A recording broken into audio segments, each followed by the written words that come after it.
ಅಭಿಪ್ರಾಯ ಬಂದಿದೆ ಏನು ಹೇಳಿ? ನೋಡಿ, ಇವತ್ತು ನಮ್ಮದೊಂದು ಕಾರ್ಯಕ್ರಮ ಇತ್ತು. ಯುವ ಕಾಂಗ್ರೆಸ್ನ ನಮ್ಮ ರಾಷ್ಟ್ರೀಯ ಅಧ್ಯಕ್ಷರಾದಂಥ ಉದಯಭಾನು ಶಿಂದೆ ಅವರು ಅದ್ರ ಜೊತೆಗೆ ನಮ್ಮ ರಾಜ್ಯ ಉಸ್ತುವಾರಿಗಳು ಯುವ ಕಾಂಗ್ರೆಸ್ ಉಸ್ತುವಾರಿಗಳಾದಂಥ ನಿಗಮ ನಾಡಿಜಿ ಅವರು, ನಮ್ಮ ರಾಜ್ಯಾಧ್ಯಕ್ಷರಾದಂಥ ಮಂಜುನಾಥ್ ಗೌಡರು ಇವರ ನೇತೃತ್ವದಲ್ಲಿ, ಅದ್ರ ಜೊತೆಗೆ ನಮ್ಮ ಜಿಲ್ಲೆಯ ಎಲ್ಲ ಪದಾಧಿಕಾರಿಗಳು, ಯುವ ಕಾಂಗ್ರೆಸ್ನ ಪದಾಧಿಕಾರಿಗಳು ಎಲ್ಲ ಒಗ್ಗಟ್ಟಾಗಿ ನಾವು ಈ ಕಾರ್ಯಕ್ರಮ ಮಾಡಬೇಕು. ಇದು ಆ್ಯಕ್ಚುಲಾಗಿ ಭಿನ್ನಾಭಿಪ್ರಾಯನೇ ಆಗಿಲ್ಲ. ಇಲ್ಲೇನಾಗಿದೆ ಅಂತಂದರೆ, ನಮಗೆ ಸಡನ್ ಆಗಿ ಅದು ನಿನ್ನೆ ಆಗಿದ್ದಕ್ಕೆ ಪ್ಲ್ಯಾನ್, ಈ ಕಾರ್ಯಕ್ರಮ ಮಾಡಬೇಕು ಅಂತ ನಿನ್ನೆ ನಮ್ಮ ಪ್ಲ್ಯಾನ್ ಆಗಿತ್ತು.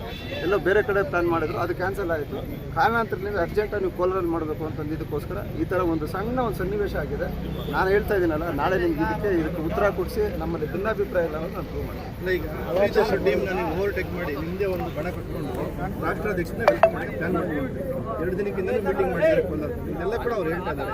ಇನ್ನು MLA ಅವ್ರ ಮಗ ಅನ್ನೋ ಓವರ್ಟೇಕ್ ಮಾಡೋಕ್ಕೆ ಅವ್ರು ಬಂದಿದ್ದಾರೆ. ನೋಡಿ, ನಾನು ಮೀಟಿಂಗ್ ಮಾಡಿದಾಗ ಇಲ್ಲಿ ಕೆಲವರೆಲ್ಲ ನನ್ನ ಜೊತೆ ಹಾಜರಾಗ್ತಿದೆ. ಅಲ್ಲ, ನಿನ್ನೆ ಅಲ್ಲ ಮೊನ್ನೆ ಅಂತ ಹೇಳ್ತೀನಿ.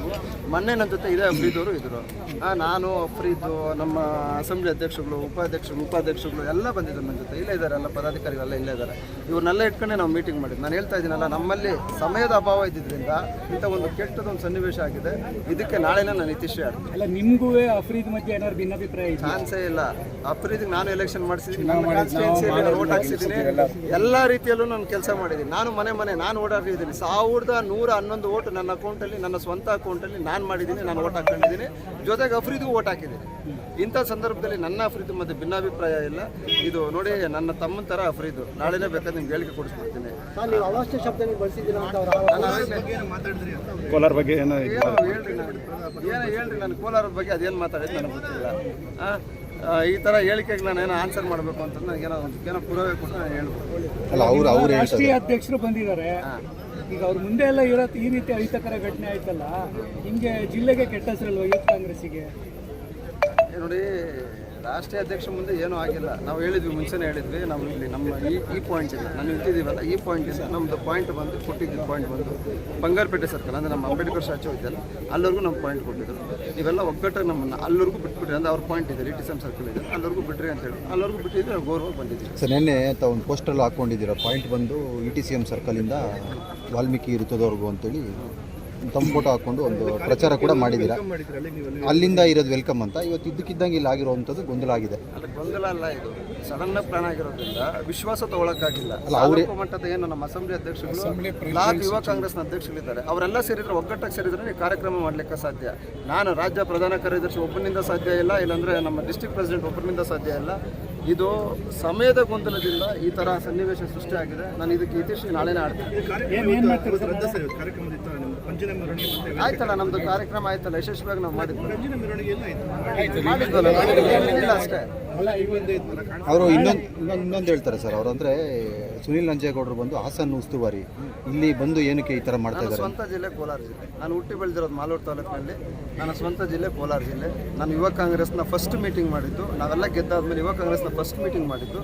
ಸುಮಾರು ನಾವು ಚುನಾಯಿತರಾದರೆ, ಯುವ ಕಾಂಗ್ರೆಸ್ನ ಎಲೆಕ್ಷನಲ್ಲಿ ಚುನಾಯಿತರಾದರೆ 99% ನಮ್ಮ ಚುನಾಯಿತ ಪ್ರತಿನಿಧಿಗಳನ್ನ ವಿಶ್ವಾಸಕ್ಕೆ ತಗೊಂಡು ಆರಾಧ್ಯ ಗ್ರ್ಯಾಂಡ್ನಲ್ಲಿ first meeting, successful meeting, youth ಕಾಂಗ್ರೆಸ್ನ ಸಕ್ಸಸ್ಫುಲ್ ಮೀಟಿಂಗ್ ಮಾಡಿದ್ದು ನಾನು. ಅದಕ್ಕೋಸ್ಕರ ನನ್ನ ಯುವ ಕಾಂಗ್ರೆಸ್ನ ಇಲ್ಲಿ ಕಟ್ಟಬೇಕು. ನಾನೊಂದು ಸ್ಟ್ರಾಂಗಾಗಿ ಬಲಾಢ್ಯವಾಗಿ ಯುವ ಕಾಂಗ್ರೆಸ್ನ ಕಟ್ಟಬೇಕು. ನಾನು ಮಾಲೂರಲ್ಲಿ ನಾನು ರಾಜಕಾರಣ. ಅದೇ ರೀತಿ ನಾನೇನಾದರೂ ಕೋಲಾರಲ್ಲಿ ಯಾರನ್ನ ಬೆಳೆಸ್ತೀನಿ ಅಂತಂದರೆ ಅವ್ರು ಕೋಲಾರಲ್ಲಿ ರಾಜಕಾರಣ ಮಾಡ್ತಾರೆ. ನಾನು ಕೋಲಾರಲ್ಲಿ ಬಂದು ನಾನೇನೋ ಆಗೋಕ್ಕೂ ಆಗಲ್ಲ. ನಾನು ಕೋಲಾರ ನನಗೆ ಬೇಕಾಗೋಲ್ಲ. ಈಗ ನಾಳೆ ಮಾತುಕತೆ ಮಾಡ್ತೀರಾ? ಏನು ಕತೆ? ಮಾತುಕತೆ ಎಲ್ಲ ನಾಳೆ ಇದಕ್ಕೆ ಇತಿಶ್ರೀ ಆಡ್ತೀವಿ ಅಷ್ಟೇ. ಯಾವ ರೀತಿ ಆಡ್ತೀರಾ ಸರ್? ನೀವು ಹೇಳ್ತಿದ್ದೀರಲ್ಲ, ಇದರಲ್ಲಿ ಭಿನ್ನಾಭಿಪ್ರಾಯ ಇದೆ ಅಂತ. ನಮ್ಮಲ್ಲಿ ಭಿನ್ನಾಭಿಪ್ರಾಯ ಇಲ್ಲ ಅನ್ನೋದು ನಾನು ತೋರಿಸ್ತೀನಿ. ಸರ್, ಈಗ ಬ್ಯಾನರ್ ಕಟ್ಟೋ ವಿಚಾರದಲ್ಲೂ ಕೂಡ ಇವಾಗ ಅವರು ಬೇಜಾರು ಮಾಡ್ಕೊಂಡಿದ್ದಾರೆ ಸರ್. ಅಂದರೆ ಎಲ್ಲೂ ಜಿಲ್ಲಾಧ್ಯಕ್ಷರು ಫೋಟೋ ಹೈಲೈಟ್ ಆಗಿಲ್ಲ ಅಂತ, ತಮ್ಮ ಫೋಟೋನೇ ಹೈಲೈಟ್ ಆಗಿದೆ ಅಂತ ಅವ್ರು ಹೇಳೋದು. ಈಗ ಅವಾಗ ನಾನು ಹೇಳ್ಬಿಟ್ಟಿದ್ದೀನಿ, ಮತ್ತೆ ಹೇಳೋದು ಅದೆಲ್ಲೂ ಗೊತ್ತಾಗ್ತಾ ಇಲ್ಲ. ಈಗ ಸುಮಾರು ಇಲ್ಲಿಂದ ಹಾಕಿದ್ದಾರೆ ಬ್ಯಾನರ್. ನೀವು ಒಂದ್ಸರಿ ಬೇಕಾ ವಿಡಿಯೋ ತೊಗೊಂಡೋಗ್ರಿ. ಎಲ್ಲ ಅಸೆಂಬ್ಲಿ ನಮ್ಮ ಅಧ್ಯಕ್ಷಗಳಾಗಿರ್ಬೋದು, ಉಪಾಧ್ಯಕ್ಷಗಳಾಗಿರ್ಬೋದು, ನಮ್ಮ ಎಲ್ಲ ಪದಾಧಿಕಾರಿಗಳನ್ನ ವಿಶ್ವಾಸಕ್ಕೆ ತಗೊಂಡು ಹಾಕಿರೋದು ನಮ್ಮ ಬ್ಯಾನರ್. ಅದೇ ರೀತಿ ಪ್ರೋಟೋಕಾಲ್ ಮುಖಾಂತರ ನಮ್ಮ ಅಫ್ರೀದ್ ಅವ್ರ ಫೋಟೋನ ಹಾಕಿದ್ದಾರೆ. ಅವ್ರದ್ರಲ್ಲಿ ಏನು ಮಾಡಿದ್ದಾರೆ, ನಮ್ಮ ಅಸೆಂಬ್ಲಿ ಅಧ್ಯಕ್ಷರಿದ್ದಾರೆ ಅವರೆಲ್ಲ ಬಿಟ್ಟು ಅವ್ರು ಒಂದು ಸೈಡ್ ಮಾಡೋಕ್ಕೆ ಹೋಗಿದ್ದಾರೆ. ಅಂಥ ಸಂದರ್ಭದಲ್ಲಿ ಏನು ಇದು ಜಿಲ್ಲಾ ಮಟ್ಟದ ಕಾರ್ಯಕ್ರಮ ಅಲ್ವಾ, ನೀವು ಯಾಕೆ ಈ ಥರ ಮಾಡ್ತಾಯಿದ್ದೀರ ಅನ್ನೋ ಒಂದು ಗೊಂದಲ ಸೃಷ್ಟಿಯಾಗಿದೆ ಅಲ್ಲಿ. ಬ್ಯಾನರು ಇದು ಸಮಸ್ಯೆನೇ ನಿಜ. ಈ ಬ್ಯಾನರ್ನಿಂದ ಸೃಷ್ಟಿಯಾಗಿದ್ದ ಸಮಸ್ಯೆನೇ ಇದಲ್ಲ. ಇದಕ್ಕೆ ನಾಳೆ ಇತಿಶ್ರೀ ಆಡ್ತೀವಿ. ಇದಕ್ಕೆಲ್ಲ ಬ್ಯಾನರ್ ಕಟ್ಟೋದಕ್ಕೆ ತಮ್ಮ ಪರ್ಮಿಷನ್ ತೊಗೊಂಡು ಹಾಕಿದ್ರಾ ಅಥವಾ ಅವರೇ ಇವರೇ ಹಾಕಿದ್ದಾರೆ ಸರ್? ನನಗೆ ಗೊತ್ತಿಲ್ಲ. ಅಲ್ಲ ಸರ್, ನಿಮ್ಮ ಫೋಟೋ ಹಾಕ್ಕೊಳ್ಳೋದಕ್ಕೆ ಹೈಲೈಟ್ ಆಗಿಲ್ವಲ್ಲ ಜಿಲ್ಲಾಧ್ಯಕ್ಷರದ್ದು, ಅದನ್ನು ಕೇಳ್ತಾ ಇದ್ದಾರೆ. ಹೈಲೈಟ್ ಆಗಬೇಕಿತ್ತು ಅಂತ ತಾವು ಹೇಳ್ತಾ ಇದ್ದೀರಾ ಏನು? ಹೌದೌದು, ಹೈಲೈಟ್ ಆಗಬೇಕಾಗಿತ್ತು. ಹೈಲೈಟ್ ಆಗಬೇಕು.